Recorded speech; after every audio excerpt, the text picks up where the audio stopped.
Welcome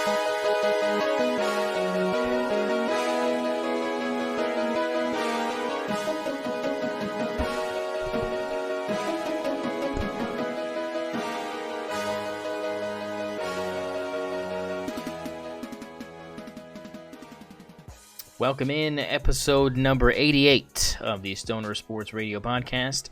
We are here live after Thanksgiving, giving you all the sports updates you need to keep your holiday season rolling. We'll recap Week 13s and 14 out there in the college football landscape, and Zach will recap OU's season, how it ended, what he's expecting going forward for the future. Conference title previews are coming. We'll let you know who's going dancing and who's not. Thunder update as well. How are they doing as Hartenstein has made his impact felt throughout the Thunder roster? And then we'll go NFL big deal, no big deal. Tons of Thanksgiving stuff to jump into. Feast Week Live here on St0ner Sports Radio Sportsbook as well. We will touch. Zach, how are we doing on this Be Happy Sunday? Solid. We're solid. You know, we're happy that OU's going bowling. We're not happy with last week. It's a solid. It's a mid feeling at the end of the season. You know, to cap a 6-6 record. You know what I mean? Yeah, I mean it's middle of the road. I understand what you're feeling exactly. As we get into it, let's just go ahead and hop right in. Right, big time stuff happening throughout the college football landscape here. Let's start with last Saturday. Ohio State gets to win over Indiana, Zach, 38-15. We kind of had a feeling this might happen. What was your takeaway from the Buckeyes beating Indiana handily here? You know, I think it showed that they're a team that, you know, definitely deserves to make the playoffs no matter what, you know, might happen in the future. And I think that they, you know, even if they don't make the Big Ten championship, they show that they can beat these tough teams. You know, they showed that against Oregon. So I'm not, you know, too worried about Ohio State going forward. And I think they proved that against Indiana. Now, what it means for Indiana, I think it means that their only loss is to a good team. And, you know, I think they're probably going to make that playoff spot as well. Yeah, big time implications there. Texas, Zach, gets the win over Kentucky 31-14. This one was, you know, a little bit of a contest late in the third, but Texas ends up pulling this one away. Quinn Ewers only 191 yards and 2 touchdowns. Texas just kind of maybe looking ahead here. Yeah, I think so. I think, you know, they honestly could have put more up on the scoreboard against Kentucky here. I'm really liking what Texas is doing with Arch Manning, you know, starting to kind of put him in some similar red zone situations that I think the Steelers kind of put Justin Fields in, you know, maybe some of those 4th and 1 situations where, you know, the quarterback can get a QB draw, you know, called up and, you know, make that play. And I think Arch has been doing that, and he continues to do that week after week. You know, I really like what I'm seeing from Texas going into the playoffs here. Yeah, big time stuff there, and a good home win for the Longhorns. Moving on, Penn State escapes Minnesota, Zach, on the road 26-25. Marcus Major, a big touchdown there for the Gophers, but just couldn't pull this one out. Warren, another huge showing for him, 8 catches for 102 yards here. Penn State, for me, I say it every day of my life. I just feel like they're the biggest joke in the Big Ten. I just don't think anybody should take them seriously. But what is your takeaway from them escaping a tough Minnesota team? Yeah, I mean, I think it shows that they're not, you know, as good as some of these other teams in the Big Ten, despite, you know, them, you know, possibly making the Big Ten championship. They don't really deserve to be in that game, I don't think. And I think Ohio State kind of proved what Penn State really is about, and I think that really bad loss, you know, kind of shines through in this 1-point win against Minnesota. I mean, Minnesota's not that good of a team. They're kind of the definition of mid. You can't be losing here. You can't be only winning by 1 point in this kind of situation. You know, no points in the first quarter, no points on the opening drive against a team like Minnesota is kind of embarrassing when you're a team that's being consistently ranked in the top 5 the last couple of weeks in the playoff rankings. Yeah, very disappointing showing there for Penn State, but they get the win, and that's what the committee is going to look at as what matters to them most. Notre Dame, Zach, blew out Army. We kind of saw this one as well, developing 49-14, just a shellacking here. Army's still got a shot of getting into this playoff, Zach, as an at-large, if they can go ahead and win the ACC championship game, AAC, I should say, AAC championship game. I mean, do you want to see a team like Army make an appearance here, or is this one of those things where we should just kind of chill out here because they've got a really tough Tulane team to go up against? Yeah, I don't think Army gets in no matter what anymore. I think we were both right when we said they have to beat Notre Dame in order to get into this kind of situation, because you're just not going to get that G5 spot when it's already going to go to Boise State. And I think that's been locked up already. So I think Army had a good season, and I think they're going to play in a really good bowl game. We'll see what they can do against Navy. I think that's going to be a really interesting week. See if the rivalry has anything to do with it, because all things even, Army should beat them by 5 or 6 touchdowns. It is a very tough game every time those two get together. Should be a really good uniform matchup as well. So we'll have our eyes glued to that. For sure. Miami, Zach, blows out Wake Forest 42-14. Anything to take away from this? A little bit of a slow start, but they got it rolling and never looked back, really. Yeah, nothing to really say here. I mean, they beat an opponent that's just not that good of a football team this season. Reed, Georgia gets the win over UMass 59-21, but UMass covers, Zach. That's what I was looking for. UMass covers, baby. But nothing to take away from this as well, right? Just another ho-hum blowout. Yeah, 100%. Georgia just showing why they're, one of the top teams in the country. Here's the first upset off the board here, Zach. Florida upsets Ole Miss 24-17. Jackson Dart threw 3 interceptions that could have, tied the game for Ole Miss and got them into overtime. Just couldn't get it done here. Is this a concerning loss for Ole Miss when it comes to their playoff chances? Yeah, I think so. I mean, you can't lose to a team like Florida that sits in 5, even though they have been showing significant improvement throughout the season. I think Billy Napier's really got them going as far as a mid-season push after starting the season so poorly.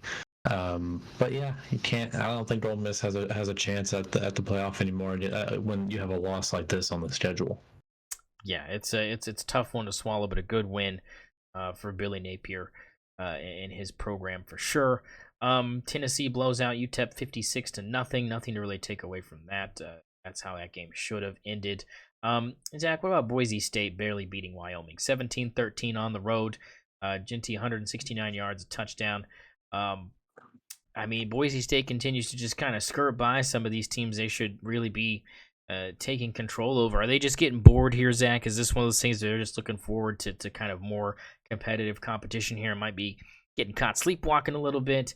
And what's your take on Ashton Genty and his Heisman chances here, as they seem to be dwindling in the face of the mass media and marketing campaign for Travis Hunter? Yeah, I mean, what I see is Ashton Genty having an historic season against Wyoming, having 19 carries for 169 yards and 1 touchdown. I mean, let's not act like this guy doesn't put up 200 yards almost every game. He obviously deserves the Heisman. I think it's a robbery to give it to Travis Hunter, no matter how good of a week he had.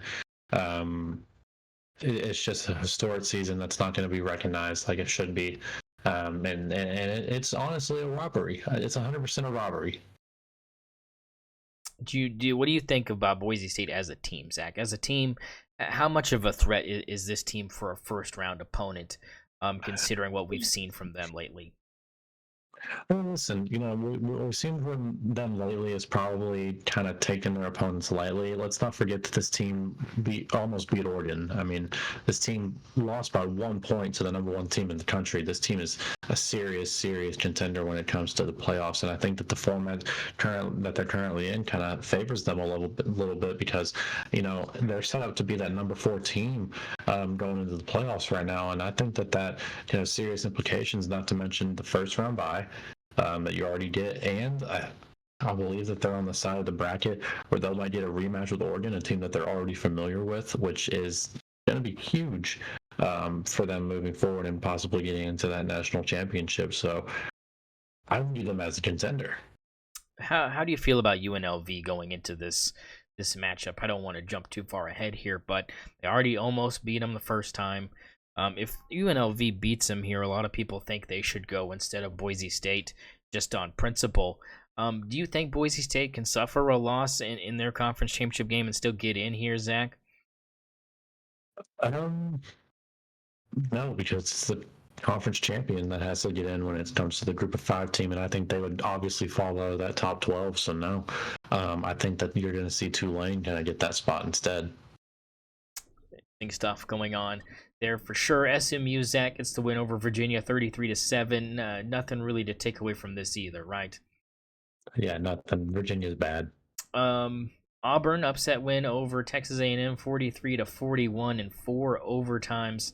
The Tigers get it done there. What were your thoughts on this? Peyton Thorne, 300 yards passing, and the running back Jarquez Hunter had 130 yards and 3 touchdowns on the ground.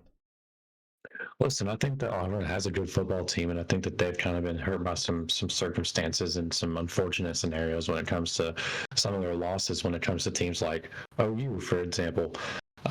So I think Auburn's a lot better than their record indicates, and I think that we saw that against A&M, a team that I think is top 25 material, even after the last couple of games. Yeah, definitely a big one there for Auburn and their program. Another big win is Arizona State. They get the win over BYU at home, 28-23. This had some late game craziness with a second put back on the clock and a Hail Mary attempt that was just short of the goal line for the Storm and Mormons. And Arizona State seems to have taken control of the Big 12 here, Zach, and just another note of stunning development in the Big 12. Yeah, 100%. I mean, this team is almost guaranteed their spot in the playoff. I don't remember exactly what happened. Who ended up winning between BYU and Houston? I gotta know. I forgot. It was the Mormons. All right, so that means Arizona State and Iowa State are locked in for the Big 12 championship. Arizona State has a legit chance at getting into the playoff here, and Sun Devils fuck around and make some noise in the playoffs. I don't know. They're playing really good. Interested to see. They're playing really good. I agree. They're playing really good. So we'll see. I think that they have a lot of talent. They got Tyson at receiver. Against BYU, 9 receptions, 125 yards. I mean, this team is talented. Young coach as well, young promising coach. So good stuff happening there, and just a surprise this season from the Big 12. Speaking of surprises in the Big 12, Kansas. Big double-digit win over Colorado. 2.5's the magic number, baby. I'm telling you right now, this team is the first team in FBS history to win 3 games in a row against ranked teams while being unranked and also having an under 500 record. Zach, well, I mean, this is the Kansas team that we thought we were going to get at the beginning of the year, finally showing up to play spoiler for teams like Colorado who are missing out on their conference championship appearance due to games like this that they could not win. What does this say about Kansas? They're not going bowling, but they had a good season compared to what it looked like early on, which would have been a massive, massive disappointment. Yeah, I think that they are showing that they can be that team that we thought they were going to be. They have the talent, they have the people. So it didn't really make a ton of sense for them to have this 5-6 record, after they're going into this game. Or after this game. So yeah, I think it shows that Colorado, they have, still some gaps in terms of trenches, I think, that are kind of causing them to not be able to beat some of these teams that they should beat. And like you said, I mean, that -2.5 line for Kansas is just plus 2.5. Plus 2.5. Plus 2.5. Plus 2.5 for Kansas is just killer. I mean, you're picking the money line there, and it's working. And I think like you said, they have the possibility of playing a bowl. Or no, they're not going bowling. Yeah. Not anymore. But they were plus 2.5. Take that money line. Yeah, it would have been an easy pick for me. More lopsided matchups here. Zach, Clemson with the win over the Citadel, 51-14. South Carolina blows out Wofford, 56-12. Just nothing really notable for us to say about those games, right? Yeah, nothing there. These are bad teams. Um, Iowa State gets the win over Utah, 31-28. Another last-minute drive by Rocco Bectorino to get a win for the Cyclones. As we said before, they are going to play Arizona State in the Big 12 title game. They got another big win yesterday. We'll cover that here in a minute. But just, they continue to do things that, we thought they were going to be in the conversation. We just didn't think they would be in the front runner of this conversation at the end of the year. Yeah, 100%. I mean,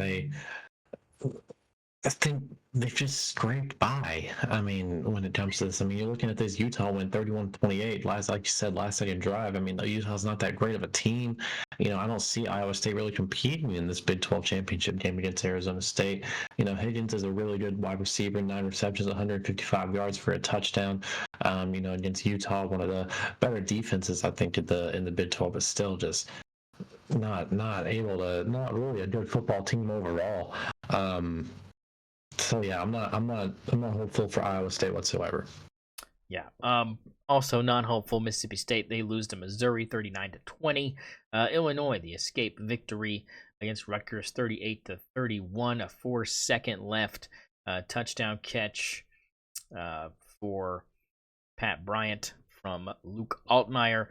Illinois quietly having a good season. I know Lane Kiffin today went to bat for the Illini, saying they should be possibly considered to sneak in there as a Big Ten representative due to their strength of schedule. What do you think about the Illini overall as a team? I mean, this is a very good year for them, correct? Yeah, a really good year. I don't think they should sneak into the playoffs whatsoever, but they definitely had a really good year. And I like the trajectory of the program. Spanning even from last season. Yeah, and just for the record here, win total for Illinois preseason 5.5. Um, uh, Zach picked them to go 4-8. I picked them to go 6-6. They exceed expectations, regardless. So definitely better than what it was going to be heading in. That leads us to yesterday, Zach. Big time games yesterday. We're going to fire through these. Memphis gets the win over Tulane on Thanksgiving, 34-24, dashing Tulane's hopes, it looked like, to possibly squeeze into the playoff. But like you said, if Boise State loses, they look like they could take that spot if they beat Army. Now, if Army beats Tulane, they would take Boise State's spot. It doesn't matter. Whoever wins that conference championship game will probably take that spot. I know people want UNLV to take that spot, but I just don't think they're really in a position over those two teams, when I say Tulane and Army, to get in before them. So this was kind of a big game for Memphis and a big win. Yeah, 100%. A big win for Memphis, and like you said, this is going to really, kind of shake up Tulane standings when it comes to replacing Boise State in the event that they lose to UNLV in this conference championship game, and they beat Army, which is definitely possible and probably going to happen by all means. So they can kind of almost secure their chance of sneaking into the college football playoff and getting blown out in round one. Yeah, so we'll keep our eyes on that. But Memphis definitely putting some pressure on the Green Wave for sure. That took us to Friday, the day after Thanksgiving. Some Black Friday specials, and Colorado gave Oklahoma State a black eye special, 52-0. I was very high on Oklahoma State going into this game because I thought their young quarterback was a better option compared to Alan Bowman. Little did I know it didn't matter who's playing quarterback back there. They could not score the football. It was just an ugly performance all the way around. I mean, is there anything to really take away from this other than, like, holy crap, Oklahoma State, what the hell happened? Like, we had so much hope and you just shat yourself all season long? Yeah, 100%. I think Travis Hunter secured his Heisman, unfortunately by the media after having, I think, a 3-touchdown game on offense and an interception on defense. I mean, and he could have had like 3 he interceptions too. He really could have, and he really shined. But I think, I still think Ashton Gentry deserves that Heisman, but Travis Hunter definitely locked it up after this performance. So I think that's probably the biggest takeaway you can make is this is when a player won the Heisman. Yeah, I agree with you. I think he's got this in the bag. Who had it in the bag and then lost it was Georgia Tech. Zach. They were up 17-0 at halftime. Couldn't hold on in the end. Big mistake by Haynes King. The fumble leads to a Georgia drive to tie it, and then it goes into 8 overtimes. Of course, most of those overtimes were just 2-point conversions back and forth, which me and you, I don't think, are necessarily a fan of when it comes to the overtime format. But I don't mind it. It definitely, makes it interesting. But I don't know how much credibility I would give to a win like this. I just really feel like Georgia Tech lost this more than Georgia won this game. I mean, I wasn't impressed with Georgia, other than the fact that Georgia Tech turned into Georgia Tech, and it it was targeting, in my opinion, when Haynes King got hit and that ball came out. I think there were some calls late that Georgia Tech didn't get that they could have easily called on Georgia, especially some holding late where someone's in a headlock and we're not calling that. It's just some things that just were going on that I couldn't really explain, other than just in the moment refs just swallowing the whistle and letting them play, after just being so nitpicky most of the game, just stuff like that. What was your takeaway from this? I think that, I've said this multiple times this season, that Kirby Smart's really good about getting his team into the locker room at halftime and coming out with a better game plan, and that's exactly what happened in this game. That allowed them to, tie it up and take it to overtime. But like you said, or 8 overtimes.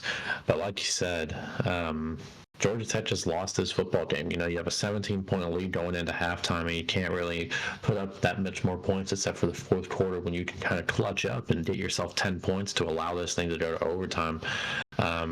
Really embarrassing when it comes to the 2-point conversions as well. I mean, we're not really getting, a ton of conversions on most of those overtimes. A lot of them were just defensive possessions, and I think that we would both like to see them just play normal overtimes. I don't care how long it takes. Just play a normal overtime, maybe a 12-minute period, maybe a 5-minute period, whatever it takes. Just let them play football. I'm not a big fan of the 2-point conversions, like you said, but I think, like you said, this is a huge kind of a shit game by Georgia that sort of affects their playoff hopes, but not really. Yeah, I mean, they're sealed themselves into the playoffs with this win after going a 10-2 in the SEC. Yeah, it's in the home winning streak stays alive, which is another story there for Georgia. And here we go with Boise State again. Here, Zach, 34-18. Oregon State had a chance to win this game, Zach, and they couldn't pull it out either. Boise State just continues to play with their food. We're just out here hanging out. Genty seals it with a touchdown late to give them a definitive victory, and then turnovers kind of put the Beavers out of reach. But I'm not going to really say much about this because I think I've already said my piece. Just not impressed. I just think they're bored. I'm just waiting for them to show up if they can win their conference championship game. Yeah, 226 yards and a touchdown from Genty. I mean, come on. That's the Heisman. But yeah, nothing much to say about this game. Ole Miss gets the win over Mississippi State 26-14 in the Egg Bowl. What were your thoughts on this game? Anything to take away from this? No, nothing at all. This, Levy is continuing to impress me a little bit, against some of these better, more talented rosters, but nothing much here. Oregon, the win over Washington 49-21, a slow start again for Oregon, but they ended up pouring it on in the second quarter. Never looked back. This is the number one team in the country, folks. They are easy. They're playing at a level that no one else is playing at. But again, their schedule not the hardest. But they're taking care of teams they need to take care of and positioning themselves accordingly. Yeah, 100%. This is the best team in the country, no question, especially after this last week. I don't think that there's any reservation for this team getting that number one spot going into the college football playoff, as long as they, take care of business against Penn State. Yeah, which is a big story coming up because Michigan got the upset win over Ohio State 13-10.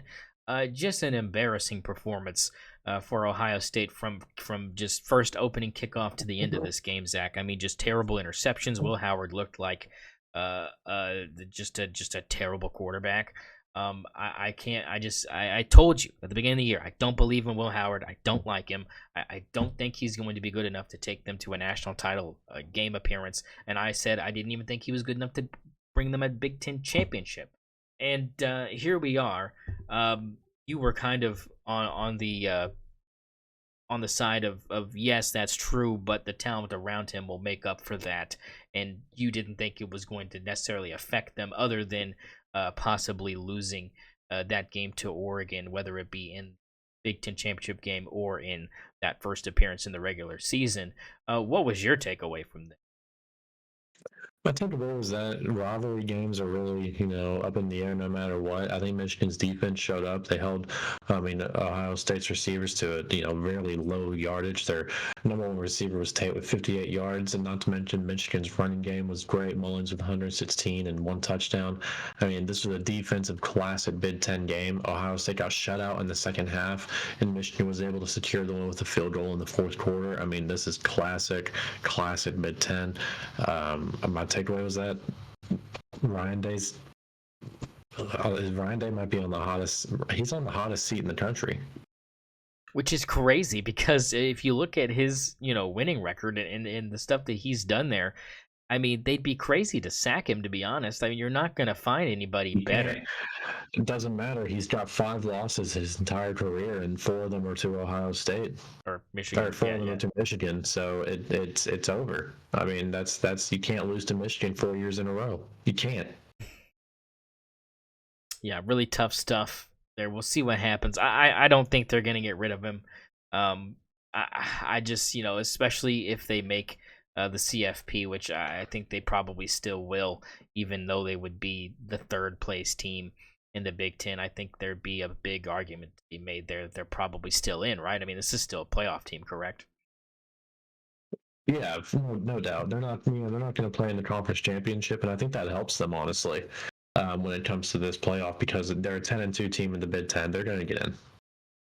Okay, I just wanted to see where you kind of were on that. Game of the week, baby. Game of the week. Texas A&M. No offensive touchdowns for Texas A&M. Zach, they lose 17-7.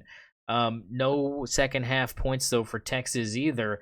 I mean, I came away from this game, Zach, not being impressed with either of these teams, to be brutally honest. I do agree with you that I do like the utilization of Arch Manning as like a running quarterback, inside the 15-10 yard line.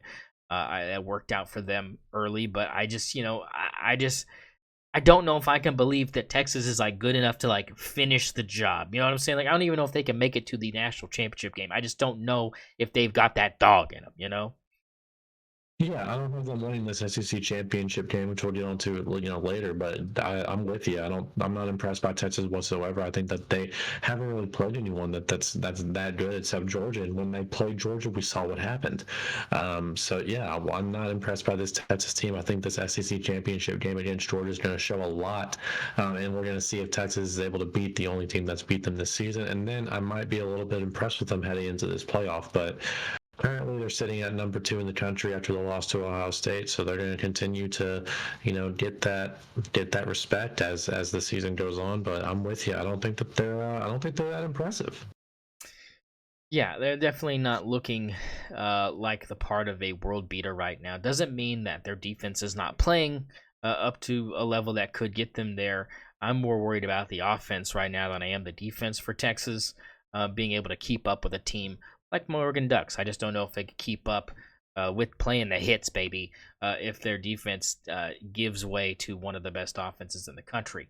Now, Penn State did look like they had a good offense against Maryland, 44-7, just a shellacking, and that got them into the Big Ten championship game. We'll touch on that. But nothing really to take away here other than like they should have beat Maryland, and they just, for me, the takeaway here is, wow, points. Yeah, 100%. They have secured their spot in the playoff, and we're gonna see Penn State probably have a meltdown in the first round. Yeah, that's what I'm looking forward to. Notre Dame gets the win over USC, Zach, 49-35. This was a ball game late, but 2 pick sixes by USC, both 99 and 100-yard returns for touchdowns. Put this thing away, baby. Yep. You love to see it, but USC will be going bowling here, Zach. What does this say about Notre Dame, though? I mean, who do you feel better about? Here's a would you rather. Who do you feel better about right now as a team? Notre Dame going into the playoff or Penn State? Notre Dame. I think Notre Dame has still proven that they're a decent team to be reckoned with, despite that horrible loss to NIU So bad. in week 2. I mean, that's just a bad loss, but yeah, I still think that this team, they've gone on a 10-win streak since then. They opened the season with a win against A&M. I think this is still a serious team, and they've proven that with the rest of the season. I'll give them some leeway because it was early in the season, and I know that that's what the committee's going to do as well. So I'm feeling better about Notre Dame still going into this playoff, and I think they're a little dark horse. And if you wanted to make a little bit of money, maybe throw something on them to win that national championship.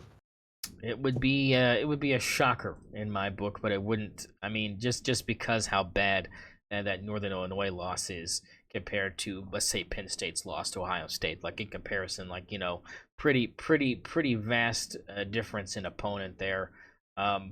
So many would say probably like, oh, I feel better about Penn State because that loss is worth. No, I'm with you on this. I feel like Notre Dame overall, Yep. just the better team. And even though you have that ugly ass loss, that's not the team who we saw after that the remainder of the season, and that's what changes my mind is you see them bounce back and be what I think is a top 10 to 12 team. I don't know if they deserve to be as high as they are. Their record demands it, but I don't know if talent-wise they deserve to be in that top 5 conversation. But they're gonna be somebody I wouldn't want to play in the first round. That's for sure. Yeah, 100%. And I think that, they're going to end up being that team in the number 5 slot come playoff time. And they can make some serious noise. And I'm serious about having them as a dark horse candidate for this championship. I mean, hey, vibes based over here. Speaking of vibes based, you know what's vibing? Domes, baby. Domes vibe with me. And they were vibing. The Carrier Dome was rocking, baby. Syracuse gets the win over Miami 42-38, knocking the Hurricanes out of ACC title contention. It will be Clemson and SMU now in the ACC title game. Many people that are Miami fans are saying leave them out of the playoff. They don't want a part of it. This team is washed. Your thoughts on the Hurricanes? They're going to get into the playoff because they're 10-2 and they're an ACC team, and I think that they were number 6 going into this, and they're still going to end up making the playoffs. Maybe not, though, because when you look at it, you have SMU and Clemson coming in into this ACC game, and if Clemson wins this ACC game, I think that you have Clemson in that spot automatically, like the playoff demands, and then SMU gets in that slot, and then I think Miami doesn't get that nod. However, if I think that SMU wins that conference championship game, then that means Miami sneaks in probably in that number 11 spot. Yeah, I know how you feel about that title game. We'll touch on that here in a second. Tennessee gets to win over Vanderbilt. Zach here, 36-23. Vandy was up 14-0 early on Tennessee here. It looked like maybe it was going to be another Diego Pavia special, and then they just kind of went down the hill. What are your thoughts on Tennessee, another team that a lot of people think is a lock to make the CFP here? And have a shot. Do you believe they've got a chance here if the committee lets them in? Yeah, I think they do have a small chance to win, a couple of games in this playoff if the committee lets them in, and I do think that they're going to get into the playoffs here. However, they got to have better game control when it comes to early. You can't go down 14-0 against Vandy early. I get it. They start with a return touchdown, which you can't do much about. You got to have better on. You got to be better on special teams there. But Tennessee's got to have better opening drives, and they got to be able to score more than 7 points in the opening quarters against teams like Vanderbilt. However, Vanderbilt's not that bad of a team. They are in the SEC, and I think in the playoffs, when you're seeing what this team might be going against, they could definitely make some noise. Yeah, you got that right. Speaking of making noise, you know what the sound of 1,000 horses running sounds like? It sounds like the SMU Mustangs, baby. They're doing another quarterback tandem thing with Preston Stone and Kevin Jennings, and it's working out wonderfully for them. Both of them had passing touchdowns in this win over Cal, 38-6. This game was never close. Cal stinks, but again, SMU just cementing their spot in that ACC title game, right? 100%. And this team is serious and is probably going to be in the playoffs no matter what. Indiana blows out Purdue, Zach, 66-0. Indiana, are they getting in or not here? Yeah. I mean, they're 11-1. Gotta give them a shot, right? Another team a lot of people think should have a shot, South Carolina. They beat Clemson in a non-conference game, 17-14. They're one of the hottest teams in the country, Zach. I mean, where do you draw the line here with some of these teams that a lot of people think deserve a shot over even teams like Arizona State if they were to win the Big 12? I mean, there's a lot of argument here that, South Carolina would mop the floor with a team like Arizona State, or was that not going to matter because the Gamecocks are getting in? I don't think the Gamecocks are getting in, but I think that they have a better chance of getting in than Alabama does. They can't put a 3-loss team into this playoff, I don't think. And, while I do think that they would mop the floor with Arizona State, it doesn't matter. You have to win your games, and the rules are that whoever wins that conference gets an automatic bid into those playoffs, and Arizona State's going to get that bid. And it doesn't matter what we think, because you know what could happen if those two teams played? Arizona State could go out there and win 56-0. And, it doesn't matter what we say. That could happen any given Saturday. No, it's true. It's true, especially when it comes to South Carolina, how cold they can play as well. Speaking of Alabama, they win the Iron Bowl 28-14 over Auburn. Like you said, a lot of people think that one of these 3-loss teams is going to get in here, Zach, but you just don't see that happening, right? I don't see it happening. I just don't. We have too many teams that have a 1-loss or 2-loss that deserve it. Over these 3-loss teams, I just can't see a team getting in. And if it's Bama, I'm going to be pissed. Look, man, I've got money on them making it in. I think the committee loves them. I think it's You're probably right. I think it's gonna. I mean, people are gonna be upset about it. I know I'm gonna be rooting for them to play my Ducks in the national championship game because I think we would cook the shit out of them. But the thing is like you said, South Carolina has probably a better case. Ole Miss has a better case. And you bring up Tennessee. I mean, they've only got 2 losses, but they're not playing in their conference championship game. They have a better case for sure. I think they're probably in. But I mean, within those realms of possibilities here, it just doesn't seem like they even have the best resume. I just don't. They don't. They really don't. And they lost to OU, and I think that knocked them out. And I think it should knock them out and disqualify them from any playoff hopes when teams like South Carolina beat the shit out of us. Yeah, no, it's true. Iowa State gets the win over Kansas State last night, Zach, 29-21. This game was not very pretty football. Both of these teams played pretty bad. But it was just kind of one of those where Kansas State never could get the offense really going in a flow state. Avery Johnson still had 3 touchdowns, still looked like, a starting quarterback and had his moments. But, I mean, this Kansas State team going into this season for the Big 12, we were like, hey, they could go to the conference title game for sure. They finished 5-4 in the Big 12. They're not going to be in it. It'll be Iowa State. They get the victory. How do you feel about Matt Campbell and this Iowa State team moving forward here? I think they have a shot, of beating Arizona State, but I don't think it happens. I think this is a good win against a decent Kansas State team that's been playing a little bit better going into this season, later into the season. But they're scraping by against teams like this. I don't see Iowa State making any sort of noise, even if they do beat Arizona State in this and guarantee themselves a spot in the playoff. I think they get destroyed in the first round. Yeah, could be looking like that for sure. BYU gets the win over Houston, Zach, 30-18, cementing Iowa State's spot in the Big 12 title game. If Houston were to win, it would have been Colorado and Arizona State.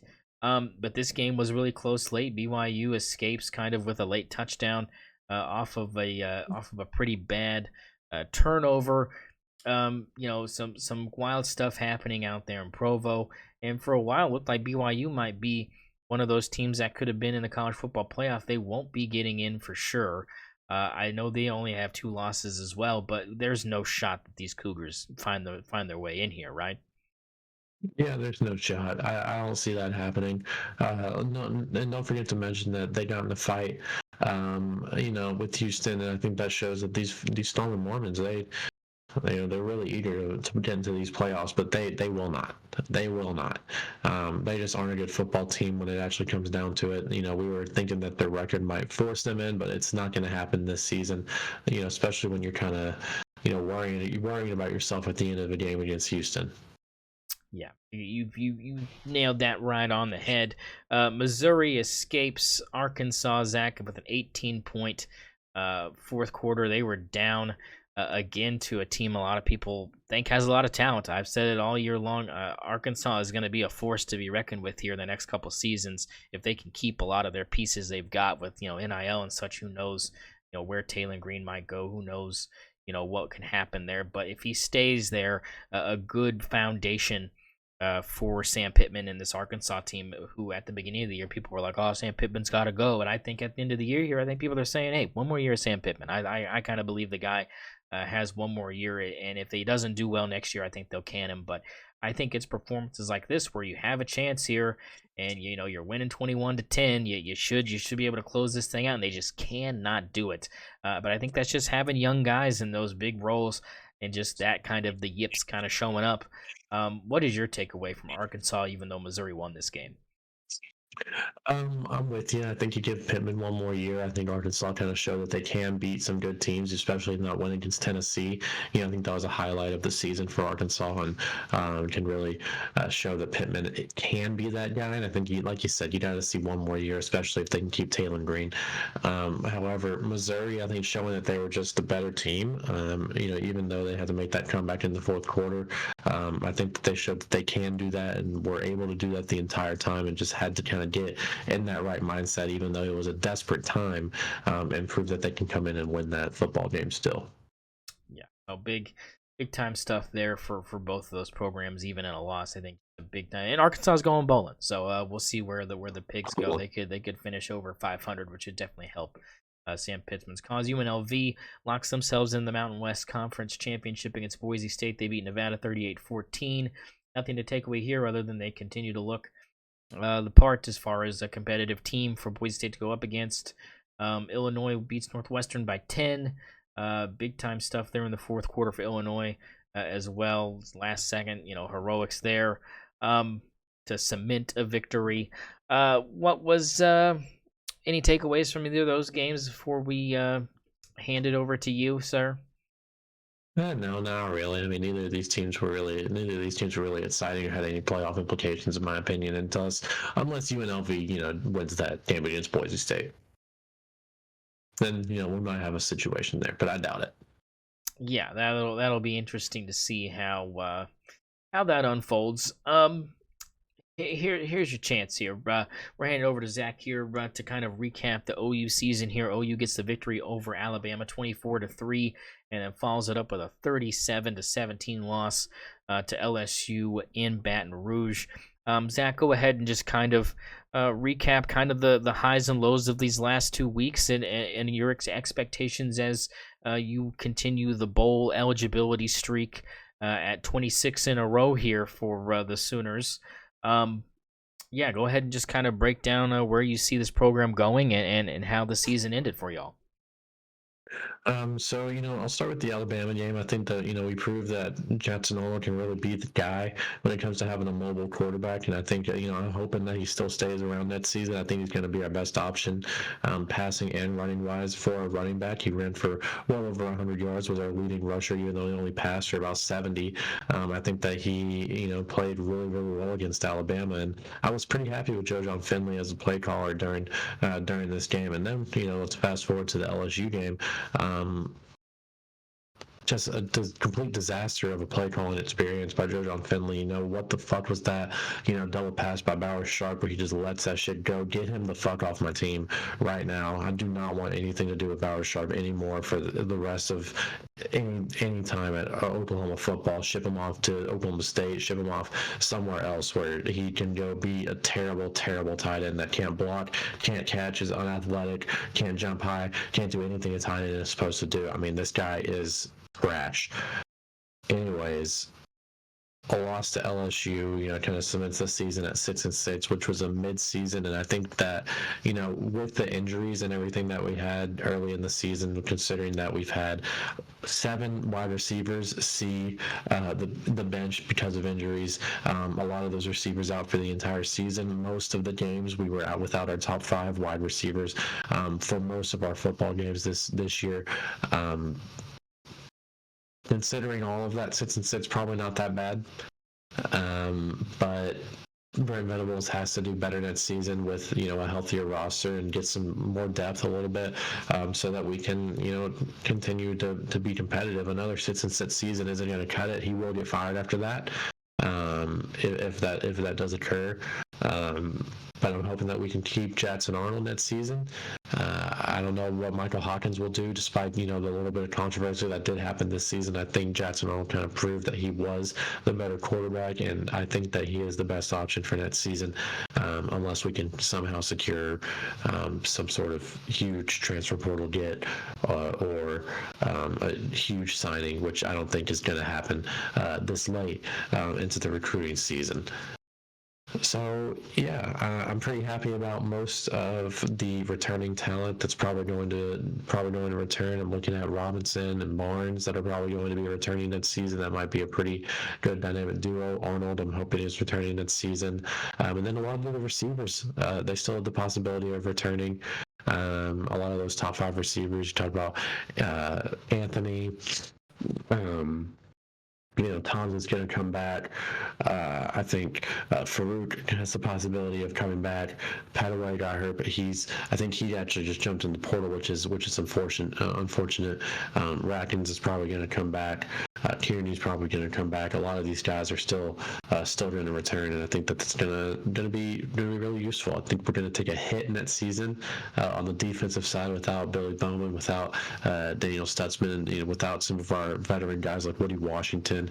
It's really going to hurt. But what are you going to do if Brent Venables is the coach that he says he is? He should be able to recruit a good defense no matter what. The biggest question going into next season, can we fix the issues on the offensive line through the transfer portal and or through recruiting? I hope so. If not, I think Bill Bedenbaugh's gotta explore giving that job to somebody else. If he can't formulate a way to get a solid line fit for an SEC team playing against SEC defensive lines. And that concludes my thoughts on Oklahoma. Yeah, good reflective piece there. I think you wrap that up very well, and that leads us into conference championship predictions here and matchups. Let's go ahead and start off with UNLV Boise State here. Boise State favored by 3.5. We'll get into more about the sports book here later on, but as far as just who is going to win this game, who do you got coming out with the victory, Zach? Boise State. I think they're the better team. I think Genty's going to show out on the bid stage and increase his draft stock. So yeah, I got Boise State. I'm going with UNLV. I went with them the first time they played. I'm going to go with them to get them the second time around. I think you play better against a team the second time around, and I think that Boise State is sleepwalking. I think they're looking ahead, and I think they're going to ruin their shot at being in the playoff when they lose the Mountain West Championship game out there in Boise. I think it's just going to be a bad night at Albertson Stadium for the Broncos, and I think UNLV is going to come to play. And I think we're going to get a good uniform matchup here, Zach. I think we're going to get UNLV in the red and Boise State in their home blues or their blacks. I think it'll be a good dominant color jersey matchup, that's for sure. Yeah, should be a pretty game. Tulane and Army, they will be playing at the same time this Friday. This one is taking place. Army's hosting it at West Point. So on the road goes Tulane up to New York, where it's going to be cold. Tulane favored by 4 here. I like the Green Wave here to get the job done. I think you agree with me here. I think they're just a better team. Yeah, 100%. They're the better team. They're ranked number 17 for a reason, and yeah, Mensa should put on a show. So that will give us the Friday games. Let's go on to Saturday, where it'll start off out in Arlington, Texas, with an 11 a.m. kick for Arizona State, Iowa State. I have Arizona State winning this game, Zach. I think that Iowa State is just not going to have the offense up to par to hang with Arizona State when it matters. But being indoors does, in my opinion, help Iowa State here. It definitely favors Arizona State for sure, but I think as far as Iowa State's concerned as well, I think not having to play in the cold in Arizona for Arizona State's sake, the same thing. But I think that this is kind of one of those games where I think it'll be close. I think the 2.5 line in Arizona State's favor is probably correct. I think this is going to be a last possession type of thing. I think Arizona State's going to blow them out. I think it's going to be a 3-touchdown plus win for Arizona State. I think that they are just that much of a better football team. I think Iowa State is scraped by against bad teams and gotten lucky with some scheduling issues. They don't deserve to be in this game. Arizona State's going to secure themselves as that number 12 spot at the minimum. Yeah, well, I mean, I want to see Arizona State do well. Like I said, I'm picking them to win, but I just don't know if it's going to be a blowout like people think. I think Matt Campbell's going to have his defense ready to go, and I think he's proven that he can keep some of these better, high-strung offenses in check. And I think that's going to be a big thing for the Cyclones, that they're going to have a shot at even having another Rocco Becht miracle pulling out of there, to ruin Arizona State's chances and possibly not even allow a Big 12 team into the college football playoff. Is that possible if Iowa State wins this, or do you think that they will put them in over teams like Alabama, South Carolina, Ole Miss? Well, they have to guarantee 5 conference champions, I believe. So I think there's a possibility that if Iowa State wins this, that they put in a team like Tulane in over a Big 12 team. But I don't see that happening. I think they would put Iowa State over Tulane in the rankings if they were to beat Arizona State. So I still think Arizona State is going to blow them out and get this playoff spot locked up, though. But yeah, I think the winner of this game gets a playoff spot. Okay, so win and get in out there to start the morning off. And then the afternoon we'll peak, Zach, and we'll have SEC title game, Texas and Georgia. Texas favored by 2.5 in Atlanta here. A lot of people picking Georgia for this game. A lot of people have their reasons to do such after the way the first matchup went in their head-to-head. I like Georgia here. I think a lot of people are leaning heavily Georgia, but I think this second time around is going to be a little bit closer than the first time around. And I think even though this is technically a home game for Georgia, considering it's played in Atlanta, Texas is going to have a lot of people there. They're going to travel. It's not far from Austin to get out there to Atlanta to support the Horns. I just don't know if I can give Texas the W here. I think Georgia wins this thing and probably solidifies their placement in the college football playoff here. Yeah, I think so too. I think Georgia wins this game. I see no reason why not, considering they already beat Texas at home pretty handedly. Beat them in Austin. I have Georgia winning. I think they're the better football team. Texas hasn't played anybody except Georgia, and we know what happened. So yeah, I'm all in on Georgia here to make themselves known as a top 4 team in this playoff. Yep, and that leads us to nightcap number 1. We have the ACC and Big Ten championships starting at the same time. Let's start with the ACC here, Zach. SMU and Clemson. SMU a 2.5-point favorite here. As far as winning this game, I've got Clemson, Zach. I've got Clemson winning this game, and I've got them kind of adding some chaos here to the CFP, because if Iowa State and Clemson win, this could really screw some things up, right? Yeah, I think so, and I'm with you. I also have Clemson winning against SMU, and I just think that SMU hasn't had to play someone of Clemson's caliber necessarily yet, and I think that Dabo's going to have the team ready for a team like SMU. While they are very good, I just see them not being ready for a team like Clemson. However, they get into the playoffs regardless. So I think that if Clemson wins this game and secures themselves as a playoff seed and one of those top 4 teams, I still think SMU is going to find themselves in that top 12. It would be interesting to see how that would shake up everything. And then you have this game going on at the same time, Zach. Oregon and Penn State, this one playing at Lucas Oil Stadium in Indianapolis. Oregon, a 3.5-point favorite over Penn State. A lot of credit and stuff being given to Penn State's defense here with this low of a line here. I think my Ducks can get this thing done. I'm seeing tickets as cheap as $26 right now to go to this Big Ten title game. Nobody wants to be here. It's really tempting. $22 a piece here for tickets for this Big Ten championship game is pretty good deal. I don't know. I mean, I'm more worried about the flight cost at that point. But Yeah. it's definitely not a game that a lot of people think is going to be competitive other than Vegas, it looks like.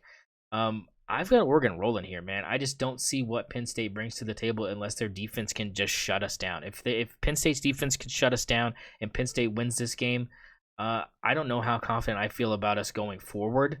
But I just don't know if we're going to do that. I mean, if it's going to be close, fine. Like, I can probably take another Wisconsin as kind of victory and kind of be like, oh, maybe this Penn State defense can carry this team to a couple playoff wins, if they can really shut down some of these better offenses the way they shut us down, if they do the same thing that Wisconsin did. But I just think Dan Lanning's too much of a film junkie. I think he's already picked apart that Wisconsin film and knows that Penn State's looking at that as a roadblock to kind of, or sorry, a road map to help them kind of navigate their way to a possible victory here. What do you see happening out there in Lucas Oil Stadium this Saturday? Yeah, I'm with you. I think Oregon rolls. I think they roll themselves all the way to an undefeated season after they win this national championship that I think they're going to win. And I think that this can lock it down and lock themselves in for that undefeated season. But yeah, I'm with you. I think they roll. Penn State just isn't going to be able to keep up. When you look at what, Oregon was able to beat a team like Ohio State. You see what a team like Ohio State did to Penn State. It should not be a close game in Lucas Oil Stadium moving forward here. So yeah, I have Oregon rolling. All right, well, that goes for as well as the picks go and kind of our preview of what we think is going to happen there. Zach, go ahead and give us a Thunder update here. Thunder have added Hartenstein to the lineup, and he's made more appearances since we last talked about Oklahoma City. They've gotten a couple more wins under their belt as well against some good teams. Go ahead and kind of tell us where we're at and kind of where you see them going as well. Yeah, so Thunder currently 15-4, number 1 in the West, right above number 2, 14-6 Rockets, who they're playing right now, actually. And the Thunder are up by 5 points with 11 minutes left in the fourth quarter. So 96-91 currently in OKC's favor to be, kind of win that number 1, number 2 matchup. But like you said, Isaiah Hartenstein has really made the difference maker, considering when he started playing back in November, on November 20th. When he made his debut for the Thunder, he's been averaging 14 points and 14 rebounds since, with not to mention 2 blocks on the averages since his debut. This is serious territory for being a contender. Not to mention, when we had Chet, we haven't seen Chet play with him yet on an NBA court. So when Chet comes back, in late February, early March, this is going to be a team. Seriously, I think is going to win the NBA championship. Yeah, they are looking really good, and we'll see how the season progresses. But I mean, as far as kind of our preseason predictions of where they could be at the end of December, when heading into January, they're still on pace, regardless of whether or not they have Chet on the floor. They look like they're looking the part because the defense is legit and the shooting has picked up. And in my opinion, Zach, I see Shea taking a lot more threes than he's taken the previous 2 or 3 seasons, and it looks good from beyond the arc for him. Yeah, 100%. I think that he's starting to show himself as being a better shooter and willing to take those pull-up threes, and that's just the part of the game that he was missing last season. Yeah, so that should be another aid in the Thunder's quest to try to Finally get us down there for a parade. God damn it. It's about damn time. Damn it. And you know what else it's time for? It's time to cue the NFL music, because it's big deal, no big deal time. We've got Feast Week here. Play the music, Bob. It's playing, and I hear it. It's beautiful. Let's go ahead and start here with the games that happened over the Thanksgiving holiday. Let's go ahead and start with Thanksgiving Day, baby. It's Lions and Bears. This one came down to didn't take a timeout and got fired. Matt Eberflus 36 seconds ago doesn't take a timeout. Bears snap it well inside possible field goal range for Carlos Santos and throw a Hail Mary incomplete. You got to be fired for something like that, right? I mean, this is just one of those where on national television you can't do it. You got to be fired. That was the bonehead move of the season. Anyone that has ever watched football knows you take a timeout there. Just terrible situation overall. I'm glad he's gone. Yeah, I think Bears fans can say that. I love after the game he goes, I like what we did there. You like what you did there, eh, Matt? He said, I like what we did there because, according to him, he said, look, the plan was to get the snap off with 18 seconds to go and then try to get a couple more yards and then tee it up to try to force OT. And my question after that would have been like, well, then why didn't you take the timeout when the clock got under 18 seconds? You know, when Caleb's still standing there trying to get people in the right place, and then he stands there for another 4 seconds. I mean, it was just, I couldn't believe my eyes. It's just another example of, like, I don't know how these people continue to get jobs like this when it's just like me and you are sitting here like we could have called timeout, Matt. We knew to call timeout. Everybody that's ever watched a game of football for more than 12 minutes is like, I don't know, time's running out. You got one in your pocket. I might burn it. It was just unconscionable. Just you can't do it. And Matt Eberflus has gone to the gleeful chagrin of the Bears faithful. Yep, 100%. He deserved to be fired for that. That was the most fireable offense I've seen all season. And I'm excited to see what the Bears look like without him. Yeah, we'll be seeing how that goes, as Caleb Williams did have a good game, 20 of 39, 256, and 3 touchdowns. Most of that work being done in the second half. In fact, all of it being done in the second half almost. Speaking of getting worked, the Giants trotted out Drew Lock to try to get them a win against the Dallas Cowboys, but we know how the Cowboys play on Thanksgiving. They got the job done 27-20. Cooper Rush, 195 yards, touchdown. A win's a win, right? Especially in the division. Win's a win. Yeah, win's a win. This is a bad team, so not really a big deal. Yeah, not a big deal here. Packers and Dolphins. Packers get the win 30-17. Big deal, no big deal, as the Packers win this one at home. Yeah, not a big deal. I mean, they're the better team, and they should have won this one. I think Tua had a good game, though. It was a good game for Tua and a loss for sure. Now to the Black Friday special. Chiefs-Raiders. This game actually was a little bit tight late. Raiders had a chance to get into field goal range and win this thing, baby, but SpaghettiOs. They snapped the ball when Aiden O'Connell isn't looking, and it falls into the hands of the Chiefs. They end up escaping again. I mean, we've already considered that they're out here doing satanic rituals and whatnot to try to get these wins. Just another one, right? To just add to the list of, like, how the hell they keep doing it. Yeah, 100%. Someone sold their soul. Something happened here. I don't know what. It needs to be investigated because. Look, I'm gonna say it, Zach. I know what it is. It's the bundle Ruski. When Andy Reid's doing that commercial, every time I'm like, look, man. The way you're saying it, this might as well be just a dark magic enchantment here. I think it's the bundle Ruski. You're right. He's calling to the witches.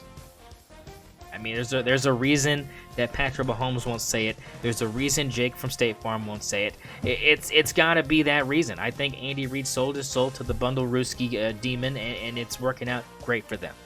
Because they keep, recovering fumbles and whatnot. Bundle Ruski, bundle it whatever it is. Bundle Ruski. I mean, he's out here. Hail Satan. Yep, 100%. It's the only explanation. Speaking of Hail Satan, my Patriots continue to find ways to lose, Zach. The Colts get the win today over the Patriots in a thriller.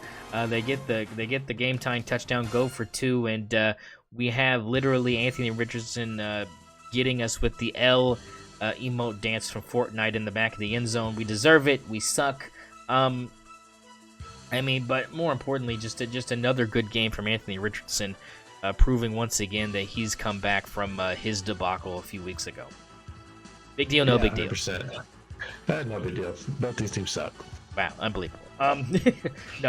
Speaking of sucking, Aaron Rodgers and the Jets, big deal, no big deal. They blow another 21-point lead. This one to the Seahawks. It's just, time to retire, right? Hang them up.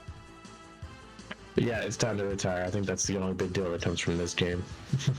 So no big deal other than that. Big deal, no big deal. Falcons lose to the Chargers at home. Kirk Cousins throws his 4th interception on a game-winning drive. I picked Atlanta to win this game, and I bet big money, and I lost the house. I'm broke now. Please help me. What was your takeaway? Big deal, no big deal from the Chargers getting the win against ice-cold Kirk Cousins. Well, listen, I think it's a big deal. They're starting to kind of sneak into that wild card situation when it comes to the AFC, and they could really make some noise into the playoffs. So I think this is a big deal here. McConkey is White really boys that guy. killing people. White boys killing people. Yeah, he's really that guy. He's doing what I thought Drake Stoops might do for a team.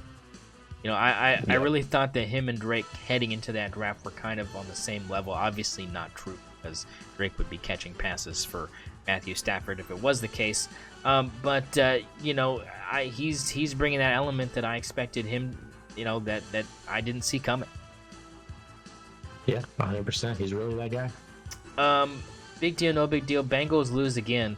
44-38, still putting up ridiculous numbers. But the big story here is Russell Wilson, 414 yards, 3 touchdowns. The Steelers hanging with the offensive explosion that have been the Cincinnati Bengals all season, which, again, has been just unfortunate to watch them put up these kind of numbers and lose ball games. But big deal, no big deal. The Steelers continue to win. Yeah, I think big deal because Russell Wilson put up 414. I mean, this is a serious performance by him, and he's still a decent quarterback, which I don't think we really expected. Yeah, we thought we might be getting Denver Russell Wilson. We might have gotten late-term Seattle Russell Wilson re-emerging out there in Pittsburgh. And like you said, they're doing good things with Justin Fields as well. Another good conversion on 3rd down for him to ice that game against the Bengals when they needed him to. So, they continue to be a threat. I think they might be a dark horse to win it all. I'm not even joking. I think they are putting themselves in a position where I can't bet against them, man. Like, it's just they just keep winning. I can't agree with that.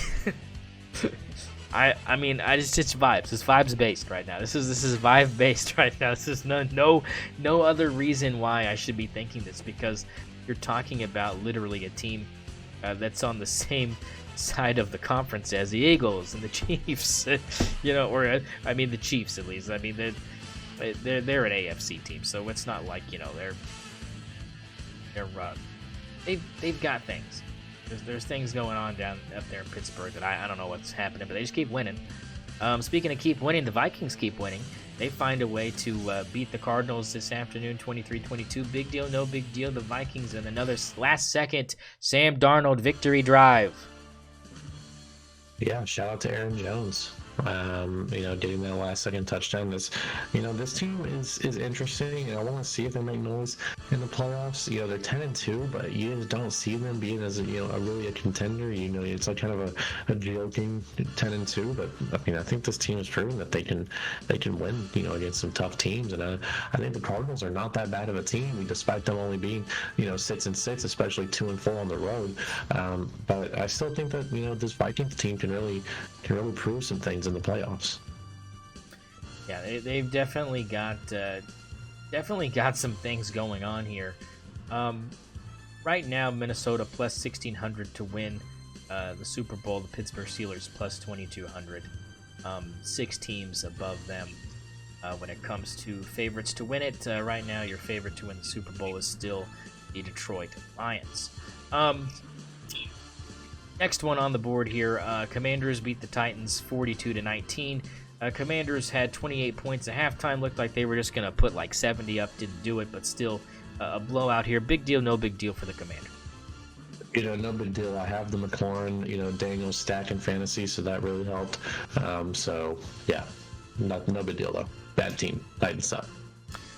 Trevor Lawrence gets knocked out of his game. A dirty, dirty hit by the Texans. Mac Jones comes in and almost leads a comeback to fruition, but couldn't get the stop late against Joe Mixon and the Texans, as Joe Mixon just continues to put together a good season. 23-20 Texans get the win. Big deal, no big deal.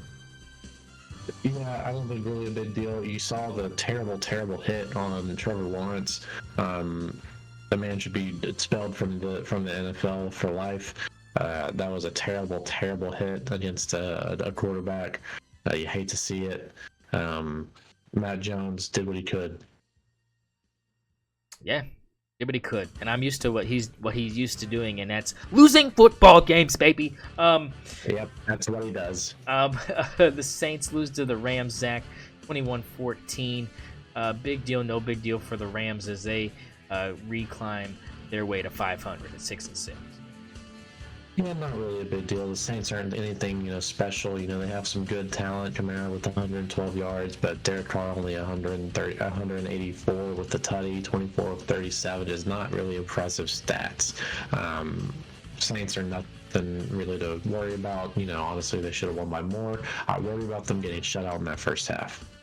Yeah, that was kind of shocking to see, but they got it done in the second half. 21 points in the second half, and only allowed 8 by the Saints. It looks like those came late as well, trying to climb back in it.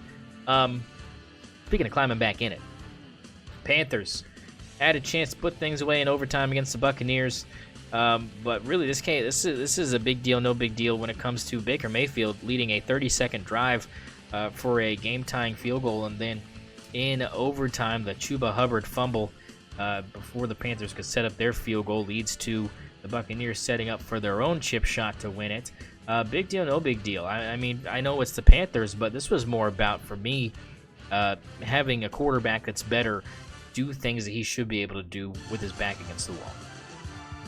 Yeah, I think so too. I think this is a big deal for Bate. This Bate show came to play when it came to overtime, and he, led that drive down the field to get that game-winning field goal, and then Chuba, fumbles that ball and secures the win. This guy, Baker Mayfield, is a top 5 quarterback in the NFL. I'll say it. He's a top 5 quarterback in the NFL, and I think he's proved it today. Yeah, I think if he had a better defense, I think that the Buccaneers would definitely be better than 6-6, but just haven't had good luck on that side of the ball, and they're still looking for a little bit of a running game, even though Bucky Irving had 150 yards and a touchdown. I mean, that's not normal for them, but the Oregon running back actually coming into quite a good position as far as contract negotiations can go and stuff. I mean, he's making a case for himself to be a starting running back for sure, not only on this team, but anywhere else. Yeah, 100%. I have full faith in him. Speaking of full faith, a lot of people have faith in this team to get to the Super Bowl. They're the second favorites to get there. It's the Philadelphia Eagles. They get the win over the Ravens, who are 2 spots below them in the NFL Super Bowl odds.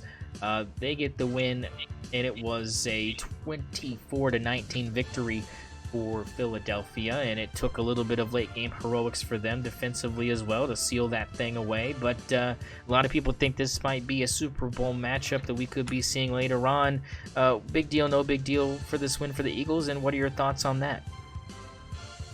I think it's not a big deal for the Eagles. It's kind of a big deal for the Ravens. It seems that they're kind of lost a little bit of trajectory going deep into this season.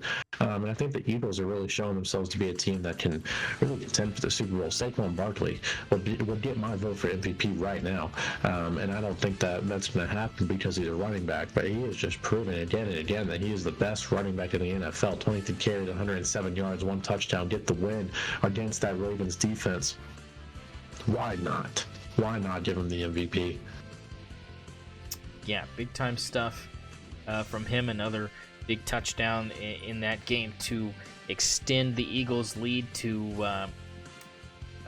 I believe 12 at the time. It was 24-12 Ravens score late to make it 24-19, and then couldn't do anything with their second time getting the ball back. Eagles ice it away. And right now, Zach, we have Sunday Night Football going on. Bills lead the 49ers 14-3. This one just before the half. Buffalo's got it on their own 44 here at the 2-minute warning before halftime. 49ers just need a win, right? This is about the 49ers being able to get a victory here. The Bills lose this. I don't think it's going to matter much with people's perceptions of where that team is going, right? Yeah, I think so. I mean, I got the Bills winning this one. The Niners just haven't been that good this season. I think that they've been riddled by injuries, which hasn't helped. But some of their rosters just starting to get a little old. I think the age is starting to show a little bit. So yeah, I think that the Bills are going to win this one. I think they got it in the bag pretty much already. Yeah, only 6 passing attempts for Josh Allen. 70 yards, though, off of 5 completions is a pretty good average per completion. Yeah. So you'll take that if you're the Bills. It seems like weather could be going on up there in Buffalo, so that has probably something to do with the lack of passing. But that'll do it for Big Deal. No big deal when it comes to the NFL around here at the St0ner Sports Radio podcast. That means it's time, Zach. It's time to give people what they want. Give the people what they want, what they need, what they crave. It's time to go to the sports book, baby. It's sports book time, and you know what that means. It's never a bad time out here with the sports book. I'll tell you why. Because we've been doing some things lately, Zach, sports book wise, that have been a little on the side of disappointing, but now it's coming back. You had your Arizona State victory, Zach, that you needed to get yourself back on the board and back in the hunt. The thing about that, though, is, and this is the thing that I hate to tell you, because this really came down to that Hail Mary. That Hail Mary for you could have been disastrous. But you get a 5-point victory, you get your money up. You got 2 games that you can do this weekend. I'm sure you've got some in mind. I took the Kansas money line over Colorado. They were plus 2.5. That came through for me. UMass covered the 42 for me as well. Michigan blew out Northwestern. They were only favored by 10.5. I took Notre Dame minus 14. They blew off Army like they were supposed to. Kentucky held it within 20 against Texas, but Vanderbilt couldn't get the job done against LSU. I almost had the parlay, baby, but instead I lose 10 cents, so I've got 10 cents per pick heading into conference championship weekend, or I could put all my marbles on the back of one team and really give it to you good. Zach, what have you got for your 2 games, or are you going to go ahead and put all 20 cents on one that you feel really good about? I'm just going to go ahead and split them. I'm going Georgia to win straight up against Texas.